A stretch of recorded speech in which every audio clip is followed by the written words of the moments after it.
Okay, welcome back. So let me share screen.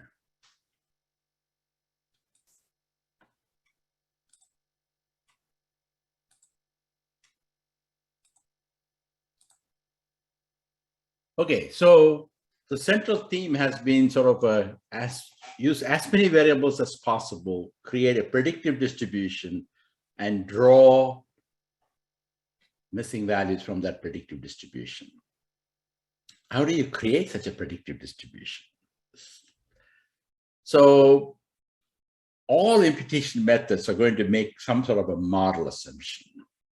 And some model assumptions for the predictive distribution of the missing values. Sometimes those model assumptions are explicit. So multivariate normal, log linear model, or some mixture of models. Here the assumptions are explicit, then you can state them out and you can analyze them, twist them, debate about them, and so on and so forth. These are explicit model assumptions. Some of them are implicit, and they are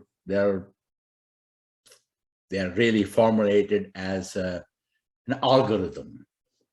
But the algorithm implies an underlying model assumptions that are implicit in that one. So last observation carried forward is an algorithm. They said that after dropout, just plug in the last observed values. But the model is that after the dropout, nothing changes. So if you think that that assumption makes sense, then that's good. But regardless of whether it's an algorithm or it's an explicit model, it's very careful to investigate what those assumptions are.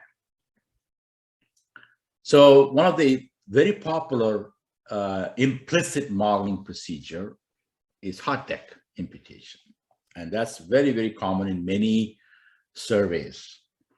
So essentially you classify the respondents and non-respondents into adjustment cells with similar observed values. So this is very similar to doing in a weighting class adjustment. And then once you have those respondents and non-respondents in the adjustment cells with similar observed values, then you impute the values from a random respondent in the same cell. So the random respondent becomes a donor, and then the non-respondent becomes a recipient.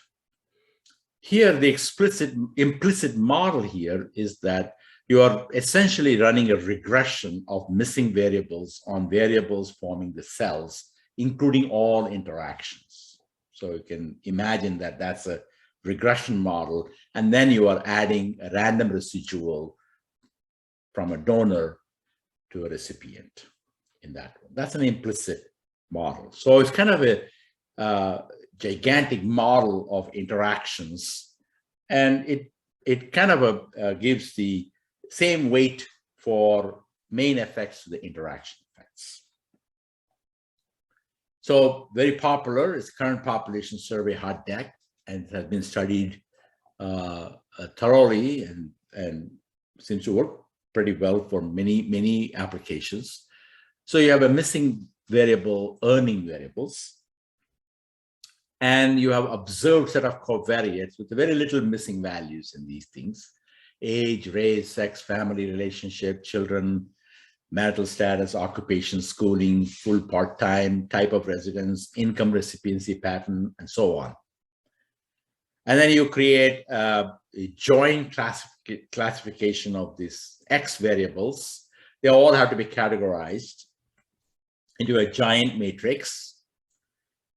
And then you look at that in the cell, you look at the respondents and non-respondents, and then you draw a random respondent who would be a donor and then go to the non-respondent. Now, sometimes you may not get match, then because there is no one, everybody's non-respondent, there's no donor there. So then you have to collapse and combine in some sort of a some ways in which you have to do it. So it's kind of a you know, in a national health interview survey, which did the hard deck imputations for a while, if you look at there, it's a historical book of if-then statements that is accumulated over the years, because you have all the special circumstances that comes across. You just make some collapsing and combining coarsening of the cells that you do. So the good features of this is that they are imputing the real values, in the sense that they are being imputed from the donors. So you are really taking the values that are actually observed in the data set and then taking them and plugging it in, as opposed to a regression model where you might get something completely different than it's not observed at all in the data set. So there's some good feature of that one. It's kind of multivariate. Its association is preserved because you are using as many covariates as possible in creating the adjustment cells. Therefore, you are preserving the covariate association. It really conditions on all X. And lots of assessments suggest that the method works quite well with large data sets. With small data sets, you have limitations in terms of how many cells you can create and so on and so forth. So bad features is that it doesn't exploit sort of a previous earning models. So it's kind of a, if you have an econometric model about the income and earnings and so on, that relationship, that's not exploited in these kind of, in a way that might improve the efficiency. And it includes the higher order interaction terms at the expense of main effects of the omitted X. So you have to have everything observed. And if it is not observed, then you don't use them. And so you may want to think about sort of not to have all these interactions in the model. They're not, all of them are maybe important. And of course, the imputation uncertainty is not included in the standard errors, because if you do only one imputation, then that's a problem with underestimating the uncertainty. So there's a very classic paper, a comparison of CPS hard deck with stochastic regression imputation, Martin David and all, in 1986 paper. So I remember this paper because there was a question on my qualifying exam about this. So it doesn't have to be sort of a matching within the cell. We can also use different metrics of closeness. Mahalanobis distance could be used in order to define the closeness of the respondents and non-respondents, or a predictive mean matching. So you predict the value of Y within that cell, and then say that, okay, now if there are two, if the predicted values are close, then likely that observed values are close too. So you may want to match on the predicted values. Now, so most of the hard decks nowadays are still giving one imputed data set. Therefore, the standard errors are kind of underestimated from those. It's kind of a one metric irrespective of outcome. If you want to impute income, or if you want to impute some other variables, it's exactly the same metric is used. Predictive mean matching is better than the Mahalanobis distance, and that's better than just using if they are within the cell, they are matching. Kind of getting closer and closer of the respondents and non-respondents is better. And it's kind of a robust model in the specification, because it just fits a gigantic model of all the interactions. But then when you have a poor matches, when the sample is thin, then you can get a problem with that one. So there's a nice paper with more discussion, and there's also a recent paper by Little and Andridge that talks about the hard deck. So it's kind of an implicit method that reasonably works well in the context. But the hard deck imputation is limited because the variables have to be completely observed. So if you have a Swiss cheese pattern of missing data, it's harder to implement the hard deck method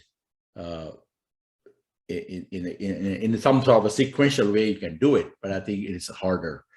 Continuous variables have to be categorized, and then the interaction terms are all included, and the interaction, higher order interaction terms are as important as the main effects. That's kind of a not normally true.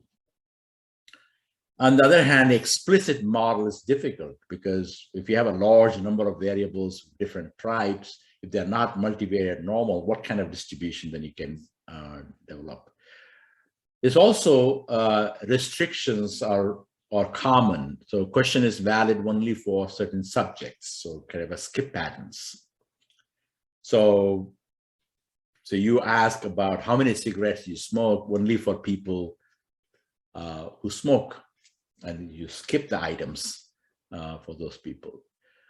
There are also bounds for these variables. So for example, the year smoked cannot exceed the age of the smokers. So it will be a very, it will be not be good idea to impute that you have smoked for 35 years, but you are age 25. So you have to really make that bound by the age minus the year since quit smoking for former smokers, or age for the current smokers.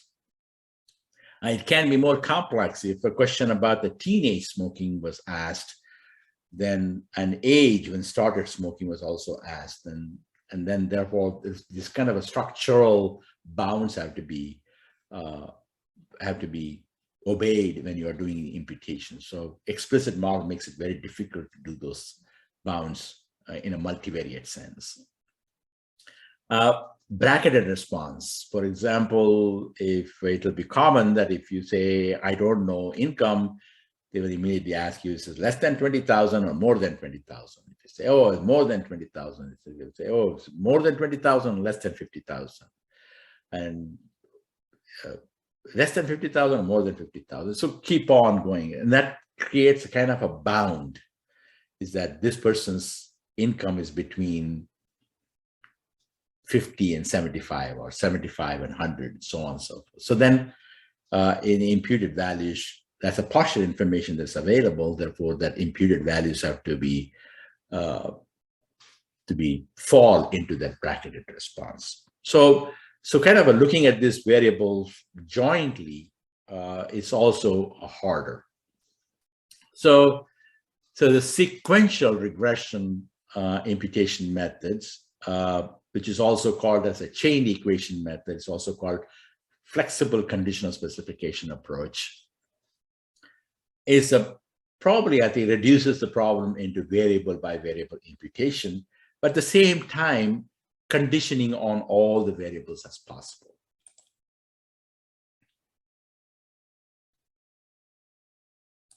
Okay, so there are a couple of questions in the chat. Okay, so yeah, let me. It really is just a clarification on a point you just made a couple slides back, which is, can you elaborate on the point you made about the PMM being better than the Mahalanobis distance, since it's more because it is more targeted towards Y's. PMM is better targeted towards Y's than X. Then it's like exploiting the regression relationship between Y and X in determining the metrics for Y is better than just using the X alone. Got it. Thank you.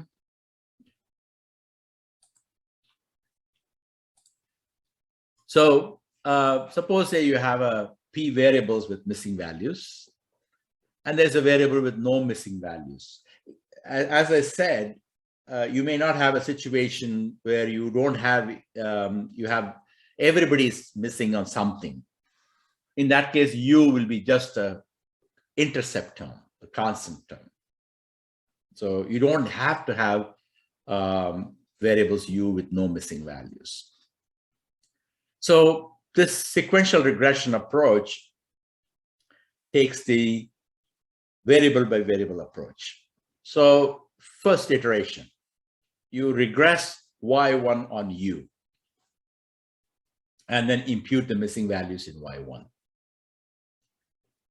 Then you go to the y2 on y1 and u, and now impute the missing values in y2. So you go variable by variable and then impute the missing values. Now you can stop at that if you have a monotone pattern of missing data. So if you have a monotone pattern of missing data, then you have exploited all the variables that are available to you to impute the missing values. But if it is not monotone pattern of missing data, that means there are some y2s that are available to impute y1 that you have not exploited in the iteration 1. So the iteration 2, 3, and so on now re-imputes the missing values. So now y1 is re-imputed using u and all the imputed values from the previous iteration of y2 to yp. So you're bringing in y2 to re-impute the y1, y3 to re-impute y1, and so on. So y2 is now re-imputed using y1, u, and the newly imputed y1, and y3 of t minus 1, and so on and so forth. So you continue this process for few iterations until you have kind of exploited all the correlation structure there among these p variables conditional on u. So you can think of this as the people who know about Gibbs sampling. This is kind of a Gibbs sampling way of dealing with this.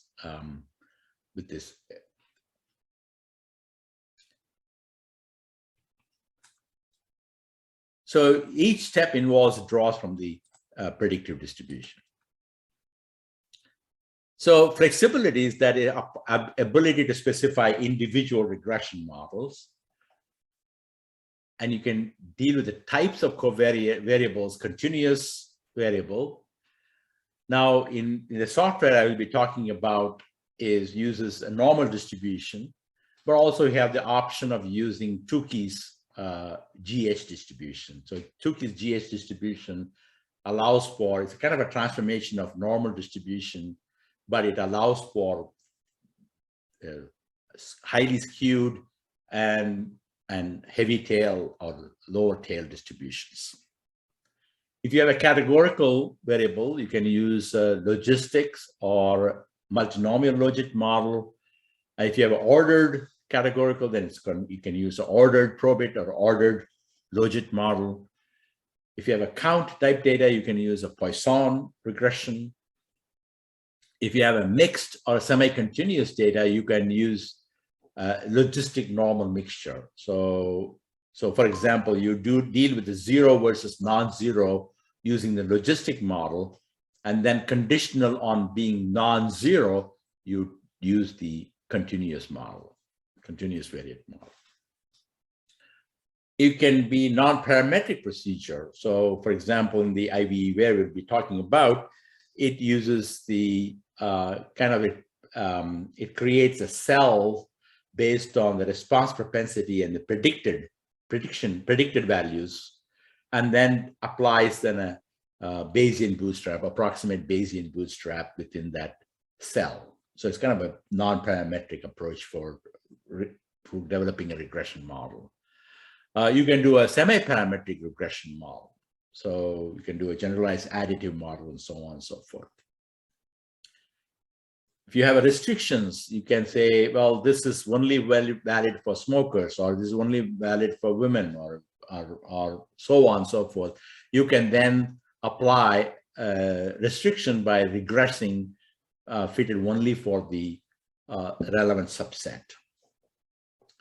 And if you want to bounce, then you can draw from a truncated distribution from the corresponding regression model. For the income model, if you know that the income has to be between, say, 50K and 75K, then you draw from that truncated normal distribution.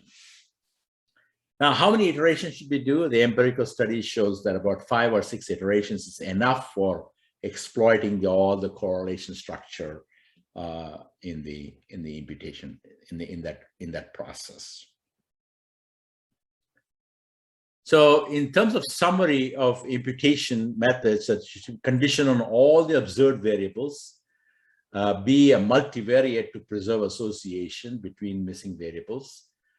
Generally should be draws rather than missing values.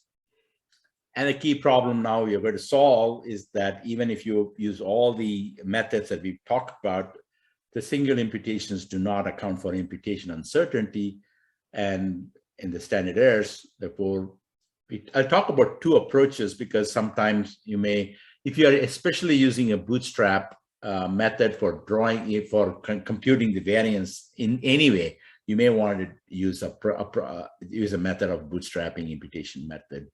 But I think the multiple imputation method is sort of even a simpler version of that, and then I think you don't have to do that many bootstrap samples.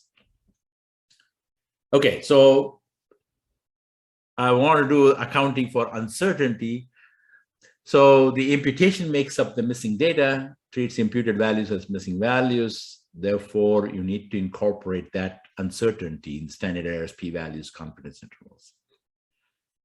So one method is to redo imputation using sample reuse method. So Bootstrap. So you bootstrap, impute, bootstrap, impute, analyze, bootstrap, impute, analyze, bootstrap, impute, analyze. Or you can do multiple imputation.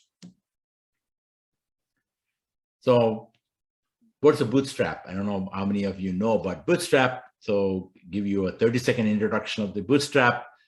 A bootstrap sample of a complete data set S with n observation is a sample of size n drawn with replacement from S. So you take the sample, you draw sample from it with replacement of size same n. So it essentially, I think it is redraws same number from the same data set. So operationally, I think you are drawing a weight for each individual equal to the number of times it is included in the bootstrap sample. So if you have for example, if you have a sample of size 4, 1, 2, 3, 4, you might get 1, 1, 2, 4. So that means 1 comes for twice, 2 comes for once, 3 comes for 0, and 4 comes once, right? So like that.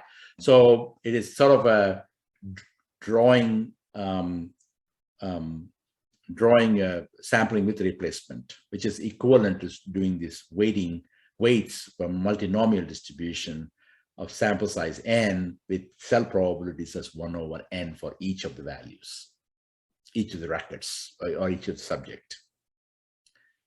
So as a bootstrap distribution, then you analyze the data of each bootstrap. So you get a data hat B is an estimate of the parameter of interest from the bootstrap sample.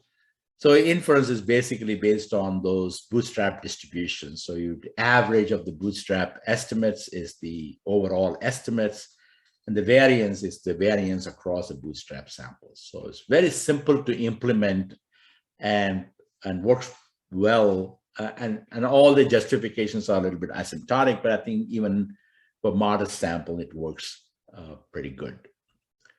So how will we do bootstrapping with the incomplete data? That's bootstrapping with the complete data. For incomplete data, so you kind of do the same thing, is that you have a sample now with some holes in it, but you do the bootstrap, that is resample complete and incomplete cases from that with replacement.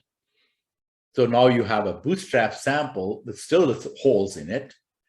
Now impute that bootstrap data set.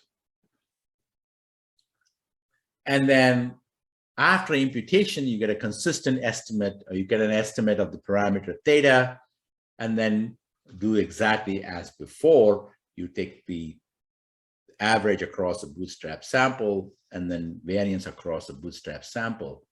And so it's important that you are bootstrapping and then impute but not impute then bootstrap. Because if you impute and then bootstrap, then imputations are exactly the same in every bootstrap sample. So that doesn't propagate uncertainty about the imputation. So you have to, the key is to bootstrap and impute. Therefore, imputations differ from bootstrap to bootstrap samples. Therefore, there's uncertainty is being propagated across the bootstrap samples. It's kind of a computationally pretty intensive because you might take 100 or 200 bootstrap samples and then you have to impute them. So impute so that you get a good estimate of the parameter. So if you do a naive imputation on each bootstrap sample, you will get a good standard error of a poor estimate, which is not useful.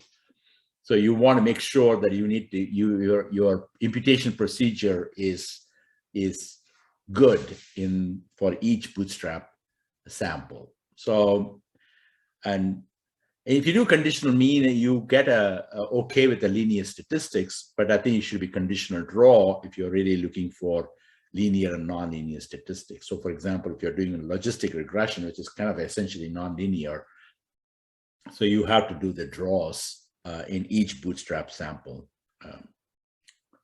It's computationally intensive, so imputations created for each bootstrap data set. So if you do 200 bootstraps, then you have to do 200 times imputations, or 1,000 bootstraps and 1,000 times imputations. So it's a very computationally intensive approach. But if you have a big supercomputer, then this is doable. So multiple imputation, on the other hand, it says it's a kind of a similar idea in a sense that you only draw draw 5 sets of values from the same predictive distribution you have constructed from that one observed data set. So here is an example. You have just a baby example, schematic example. You have 5 variables, and then you have these 4 missing values. Then the first time I imputed, I got 2.1, 4.4, 1, and 24. That's the first draw. Then I picked the second draw, I got different values. Third draw, different values. So now between these imputations is uncertainty about the imputed values. So what I do is I plug in each imputed values into the data set. Then I get 5 completed data sets. Sometimes they call it an imputed data set. It's kind of you have completed it. So there are 5 of them. And then you combine the results in a way to produce a multiple imputation inference. So particularly useful when you're talking about the public use data set to 5, 10, so on and so forth. And by the way, the 5 came in the era of 1970s, late 1970s, where we are still with the mainframe, with the tapes, and then each data set could be in one tape, and then 5 was big because then you had to load those frames, tapes, and then process them and so on and so forth. That's where nowadays I think this 5 is not a magic number anymore, because that 5 was proposed as a way of getting things done in that era. But nowadays I think we can easily do 20 and 30 and 100 and so on. But you don't need much more than 20 to 30 imputations in this case. So you just use the complete data method on each data set, analyze each data set separately, and then combine the inferences. So if theta is the estimate of interest, the parameter of interest, so if you analyze the D at the data set, you get a point estimate, and you also get a variance estimate. So point estimate you get, and then you take the average of those point estimates. That is your multiple imputation estimate. Now you get a variance, a sampling variance from each data set. Then the multiple imputation estimate of the variance has two components. One is the average of this within data estimates, within data variance, but then it adds a component of variance which is between data. That's where the uncertainty is, because the data sets are differing because the imputed values are different. Therefore, the variance across the data set, variance in the parameter estimate across the variance, across the data set is the between variance. That's the imputation uncertainty. So this 1 plus 1 over d times bd is the between variance. So it's kind of an analysis of variance analogy. If you use the total variance is the within variance plus the between variance.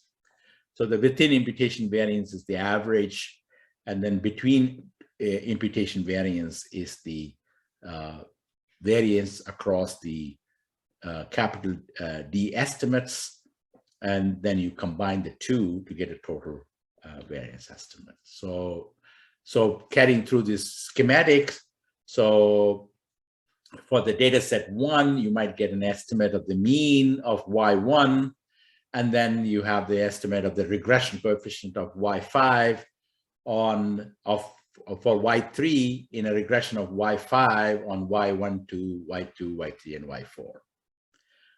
So it's kind of a schematic here. So of course, there's no missing values in y1, therefore nothing will change. For that estimate, it'll be exactly the same, but the estimate of the regression coefficient changes from data set to data set. So you get a point estimates of 4.32, 4.15, and so on and so forth, and you get a variance estimate of 1.9, it's a square of the standard error, 1.95 square, and so on. And then you just combine them. If you take the mean, is that again, there's no change, 12.6 for the mu1 because there's no missing values there. And then the mean is 4.36, and the average of the variances is 2.27 square. And then between variance is 0 for mu1, and the between variance is 0.339 for the regression coefficient. And then you get a you get the variance here is the multiple imputation variance. And then this fraction is important component, is the how much of the variation is because of imputation. So it's 1.2, this is this part relative to the total, gives you what is called as a fraction of missing information. So it is how much of the between variance is a component of the total variance, right? So that's the fraction of missing information. There's no missing information for the estimating the mean, and there is 7.3% missing information in the estimating the regression coefficient. And if you want to get a confidence interval, you use a t-distribution for getting the confidence interval, and the t-distribution has this degrees of freedom, which is the number of imputation minus 1 divided by the fraction of missing information square. So it depends upon the individual parameter to parameter, right? So in this case, there is no, it's asymptotic, so degrees of freedom is infinity for mu1, that means a z distribution, a normal distribution. Raghu, we've got a question about sort of around the D parameter here. Yeah. In terms of choice for D, in general, is it better to have more imputed data sets? So larger D is generally better. Is that true? That's part A of the question. Part B, for smaller sample size requires more imputed data sets. So I'm assuming that sample size is referring to the data set that we're imputing. Mm-hmm. And then is it true that the larger proportion of missing data requires more imputed data sets? So yeah, so talking about choice of D and yeah, under what good. There are various ways in which you can determine the D. number of imputations. In my book, I talk about several ways in which you can talk about D. More D is better because you get a very stable estimate of the BD parameter, right? This is the BD parameter is the one that you want to estimate. So because that's a between data variance, so more D helps in stability of that between variance estimate. So 2 is minimum, 3 is better than 2, 4 is better than 3, but not as better than 3 is better than 2. So there's a diminishing utility of increasing the D. So therefore the D is really the governing factors of actually a fraction of missing information. Higher the fraction of missing information, that really means that you have a higher uncertainty about BD. That means in order to reliably estimate BD, you want more Ds, larger Ds. The sample size doesn't matter, because sample size is, unless you want W bar D is to be precisely estimated, that means you want to have a more within sample variance also. So sample size doesn't really matter. The fraction of missing information is a key. So having said that, I don't think that anybody has gone more than 15 or 20 or even 30. So I think even if a fraction of missing information is 80%, then 30 has been adequate for estimating the BD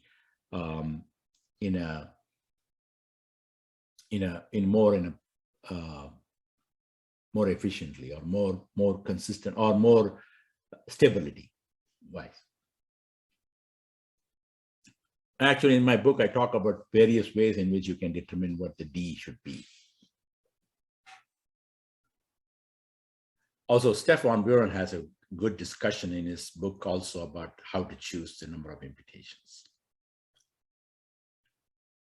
But the fraction of missing information is important. And it can also be dynamic. So for example, you do 5 imputations and now estimate the fraction of missing information and see whether the fraction of missing information is what the fraction of missing information is using 5 imputations.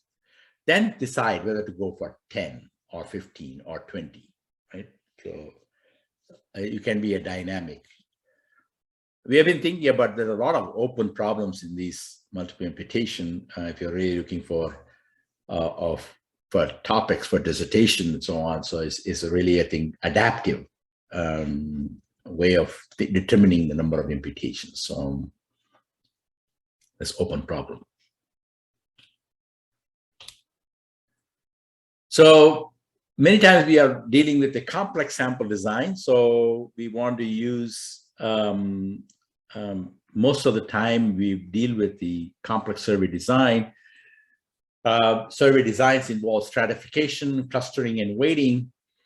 And if you ignore the survey design variables, you may introduce bias if they are correlated with the substantive variables in the survey. And the interesting point is that you can ignore the design variables in the imputation process if the fraction of missing information is small, but then incorporate the design variables in your analysis. So in that case, the bias is minimized because you are ignoring the design variables only in the imputation process.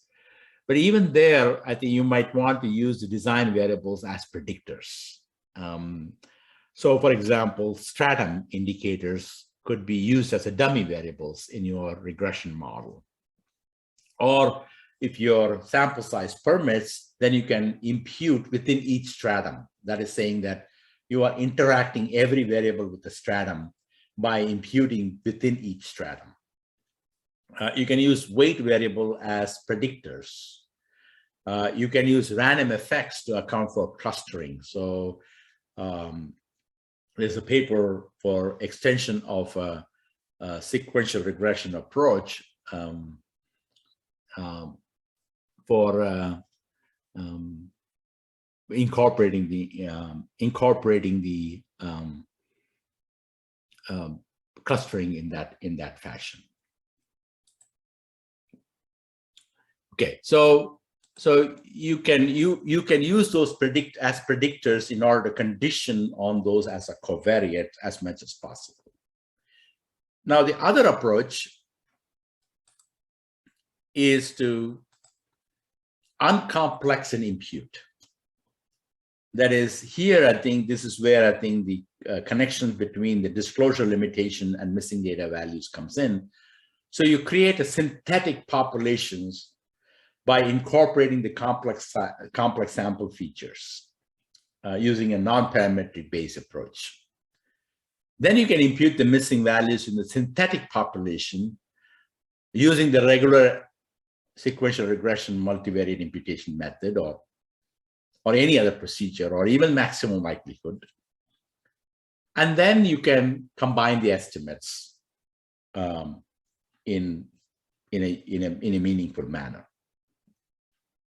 And this is kind of implemented in the IV where BB design module. There's a paper that a couple of students of mine have written paper on that topic.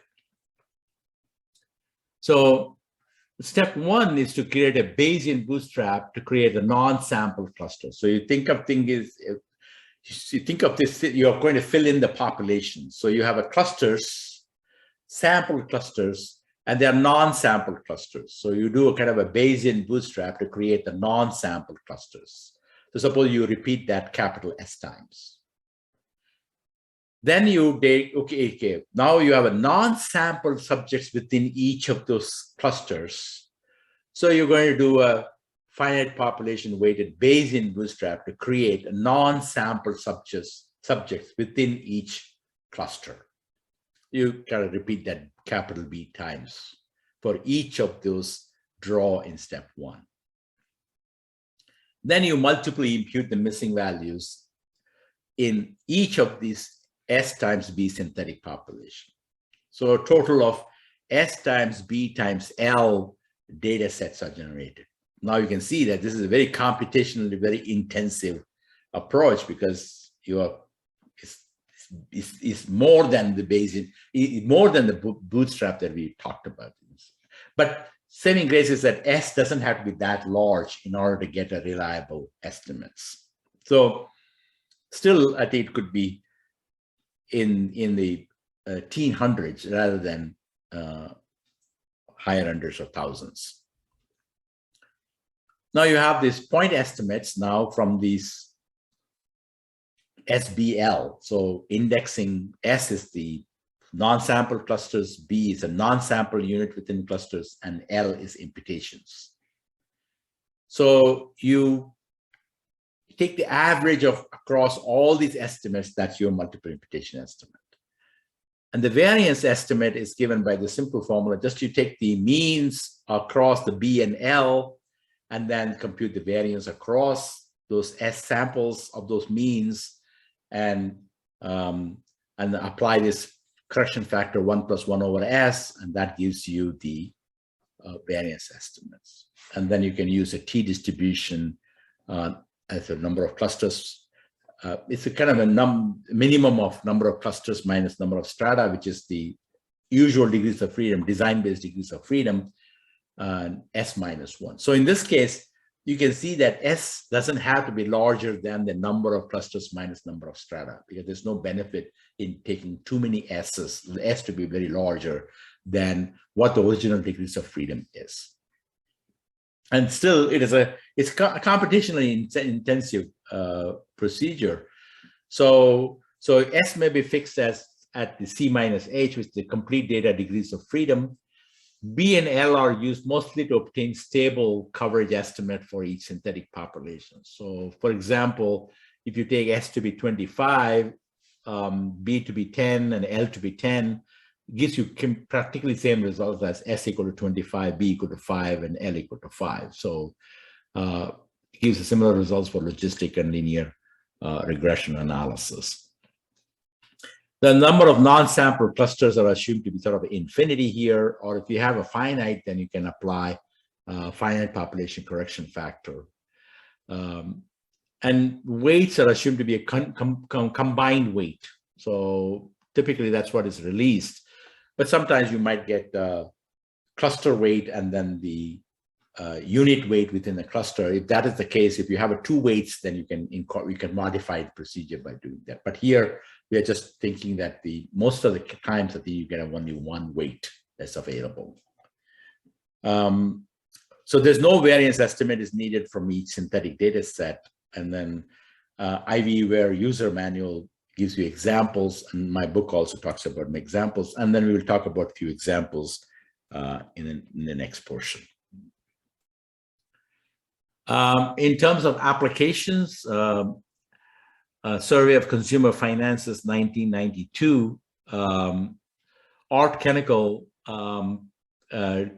used a version of this kind of a method to do 5 multiply imputed data set.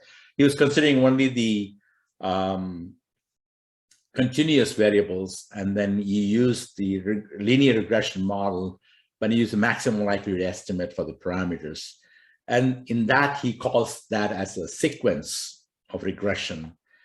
And therefore, when I generalize this to use normal and fully Bayesian, normal, logistic, multinomial logit, Poisson, and so on and so forth, I kind of use this is the terminology that he used, a sequence, and that's why I call it a sequential regression multivariate imputation to be consistent with what he named. National Health and Nutrition Examination Survey created 5 multiply imputed data sets. They use a multivariate normal model. National Health Interview Survey since 1997 has been doing the multiple imputation of missing family income and personal earnings. They use sort of about 120 or so predictors in determining the income imputation of the income and personal earnings. They use IVWare and ProcMI in SAS to do the imputations. There are numerous applications in a variety of fields and becoming a very popular approach. There are a lot of software available for sequential regression imputations in R and Stata. There's MICE, ICE, MI, and IVWare can be used also in R and Stata environment. In a standalone feature, the IVWare can be used as a standalone reading in a delimited data set, text data set. If you're using SAS, you can use IVWare, or ProcMI is also. And when IVWare was developed in mid-1990s, there was no imputation software package that was available at that time. And actually, the impetus for developing the IVWare came from the panel study of income dynamics. So Greg Duncan was a PI.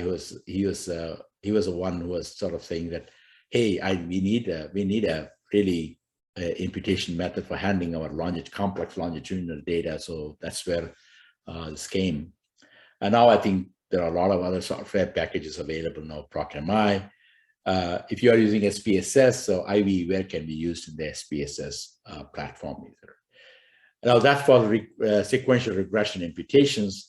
If you're doing the multiple imputation analysis, I don't think that everybody's going to do 5 analysis and extract the point estimates, variance estimates, and do hand calculation or put them on an Excel spreadsheet and then do those. Those were the days that we used to do it. But now we want something that is automatically done. So ProcMI Analyze in SAS can do it. IVWare can do it. MI in Stata can do it. And in R, Thomas Numley has developed this MI tools to do it. And Sudan is also, if you're using the Sudan, then that also has a built-in program for doing the MI analysis.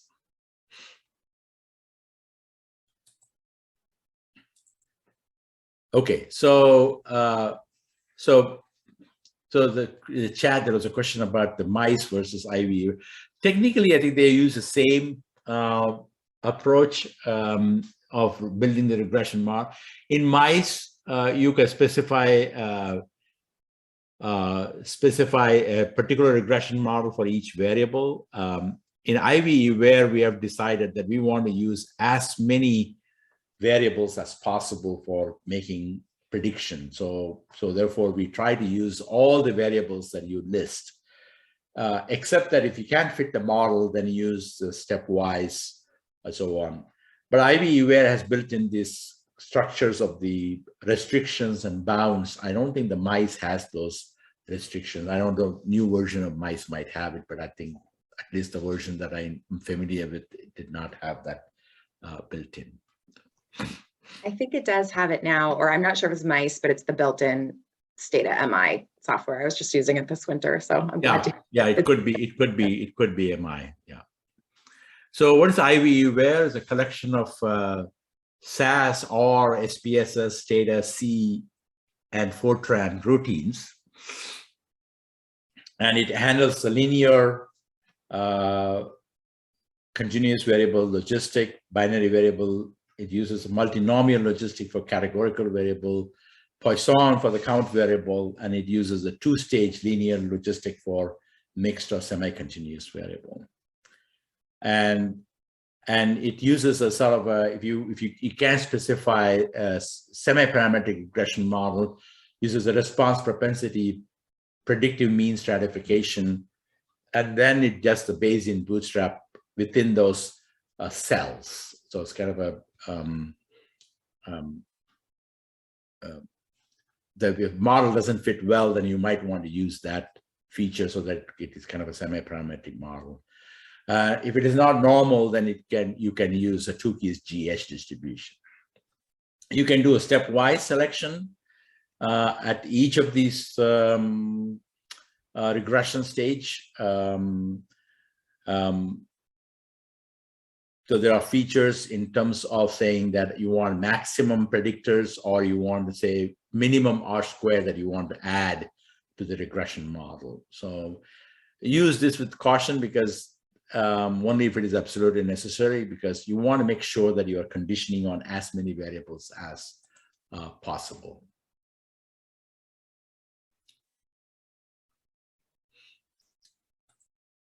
So you can also add interaction terms. Sometimes I think you may see that in your regression diagnostics, you might say that, well, I think this interaction term is significant, so you may add that interaction term. You can also specify bounds. You can say that the bound for this particular variable has to be between this variable and that variable. So you can specify the bounds by specifying the variables.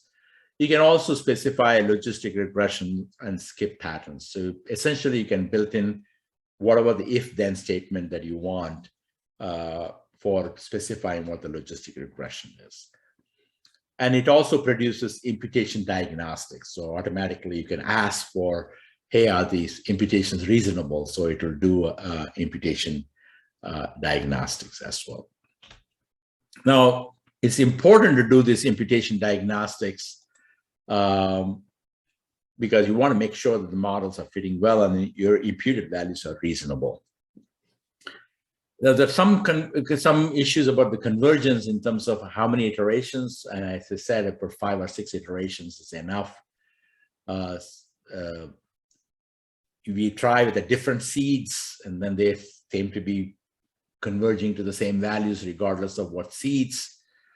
And there are several articles that have established conditions for convergence, but the important thing is to get good fitting models in order to get good results with the desirable repeated sampling properties. So the problem is now reduced to sort of a fitting P regression models. So as a statistician now, I think now the problem is kind of are we good with the P regression models for predicting the missing values? So the model diagnostics is important. So you do a good fitting regression models, you do model building in terms of exploratory data analysis, scatter plots, histograms, and so on.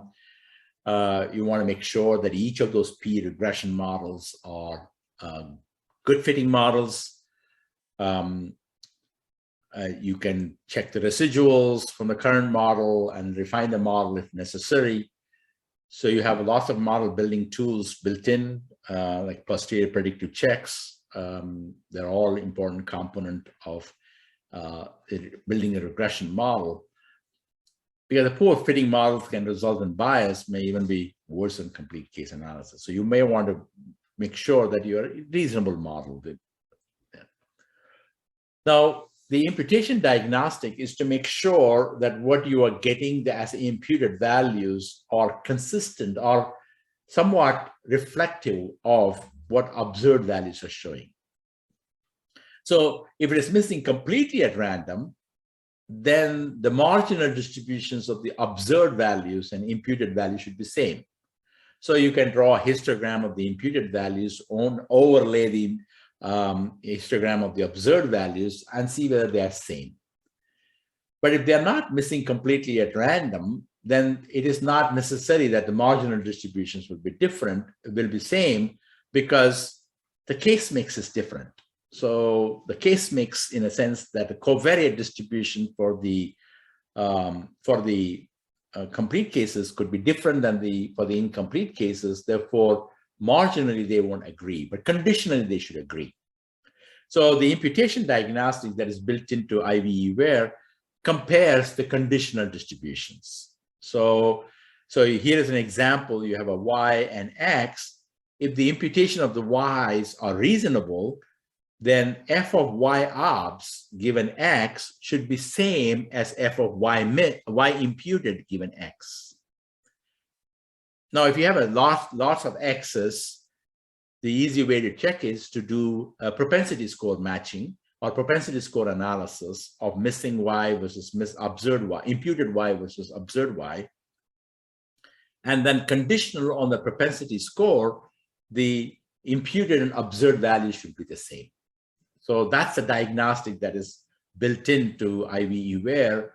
For whatever the variable you specify, it'll develop the imputation diagnostics, and then it'll see whether or not, conditional on the propensity score, there is a distribution of the observed and imputed values are overlapping. And that's a good sign of saying that you are getting reasonable imputations under the assumption that is missing at random, conditional on those covariates X that you're using in the imputation model. So when creating multiple imputations, you can use single model to take into account within model uncertainty. Now, for example, you might do a regression diagnostics and then say that, I don't know, maybe I think 2 models are reasonably good fitting models. So you don't know which model to choose. So create imputations under both models.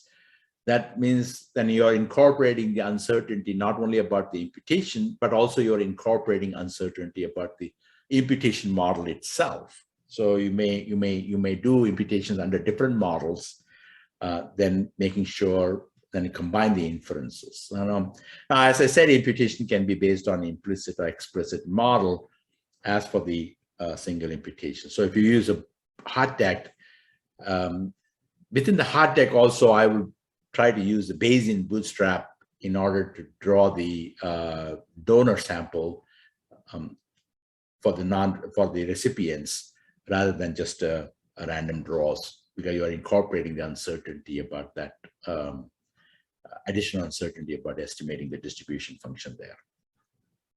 You can do implicit or explicit model. So in summary, the sequential regression chain equation is sort of a flexible approach for handling the missing data with varying types of variables and complex structure.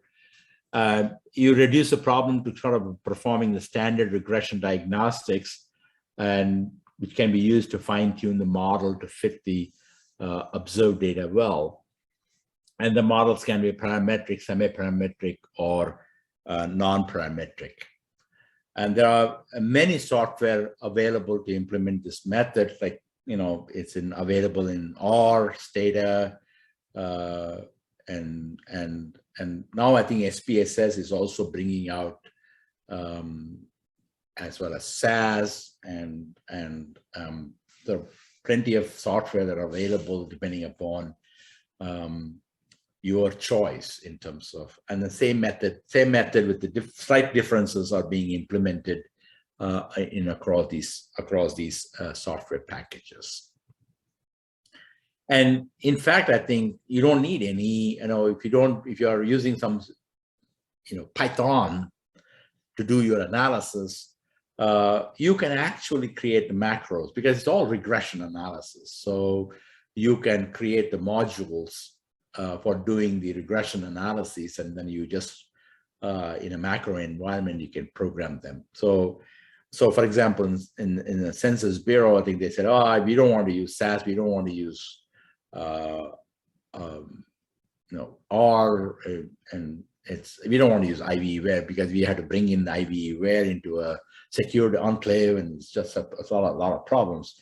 They decided that, okay, they have data that is inside the, then they wrote all these do files, ADO files to implement this method, and then they say, okay, now we can, it's easy to program them in that environment, in a secured environment.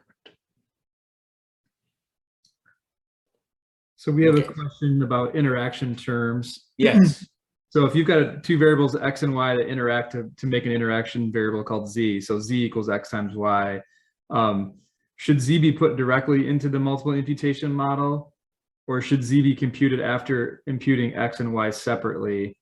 If we've done the latter, meaning imputing X and Y separately, is it then wrong to create the interaction term based on the imputed data sets? Yeah, so I was talking about the, if you find an interaction term to be significant in your regression analysis for the imputation regression analysis. So when you are developing imputation models, suppose say you have a X and Y, and then you are you X, Y, and say you have another variable U, and then you found that when you're regressing U on X and Y, the best fitting model is U equal to X, Y, X star Y in the imputation process. So in that case, you want to include X star Y in the U model, but you don't want to create a new variable Z as X star Y in the data set and put them in the model, because then IVE-ware think that the Z is a separate variable and it will try to use Z as a predictor for X, which doesn't make sense, because, so that's why we introduce a totally new command. Whatever the interactions that you want to put in, you specify that in a statement called interaction. So IVE-ware then automatically determines that these interactions have to be included in the variable that doesn't involve these two variables as a variable being imputed. So it will, in this case, it will ignore the interaction for the imputing X, imputing Y, but it'll use X star Y for imputing U. Now, if you have done all the imputations, then you can use X star Y as a variable in your analysis. Because whatever the interaction that you have found out, you have incorporated them in your imputation model. So I would do that. Any derived variables should be after doing imputation. Now, this is the same example applies. Suppose say you are interested in BMI and you are using weight and height as the variable. Now, you may want to impute weight and height separately as separate variables, using each other as a covariates or other covariates, and then compute BMI. So all the derived variables should be derived after imputing the individual components. The same thing I would do it for the scale variable. So if you have 5 variables that are going to be making a scale, So try to impute those 5 variables and then create the scale variable. Now, one thing you might want to simplify, if suppose say if you have a situation where in the scale variable, all 5 are observed or all 5 are missing. In that case, you can create a scale variable and then impute the scale variable because there's no information loss. There's no information gained by individually imputing the scale variable in individual components. So it depends upon what kind of structure. So always think about is that, am I doing a best job possible for each variable? And that's the way I think about the imputation process. So many software is easy to program in a macro environment. So in terms of summary of multiple imputation, it retains the advantages of single imputation. It's a consistent analysis. It incorporates the data collector's knowledge, but it corrects the disadvantage of single imputation because it reflects the uncertainty in the imputed values. And by taking 10 draws or 15 draws or 20 draws, you correct for inefficiency from imputing draws. And because you're averaging over draws, that uncertainty reduces, the noise level goes down as you impute more things. Okay, so there are some questions there.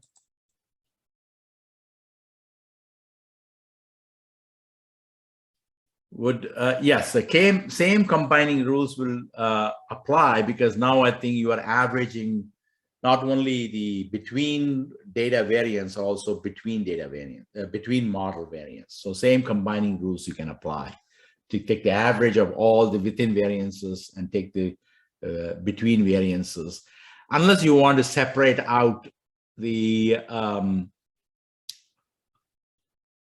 imputation variance in the model 1 versus the imputation variance in the model 2. So if you want to really do a further analysis of decomposing the variance into individual components in terms of imputation variance and model variance, then you have to do it separately. So, but I think in this case, I think I would just I'm incorporating the uncertainty across the imputations and also across the models. I'll put them in all in one combining rule. Okay, good questions. Anybody else? All right. Any questions? So I think we can go to part 2.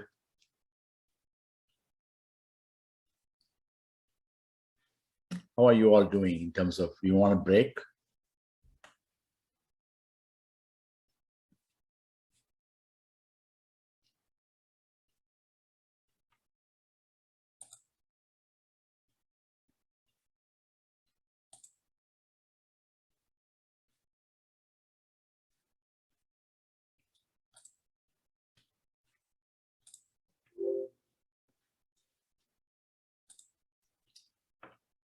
So let me go on to the part 2.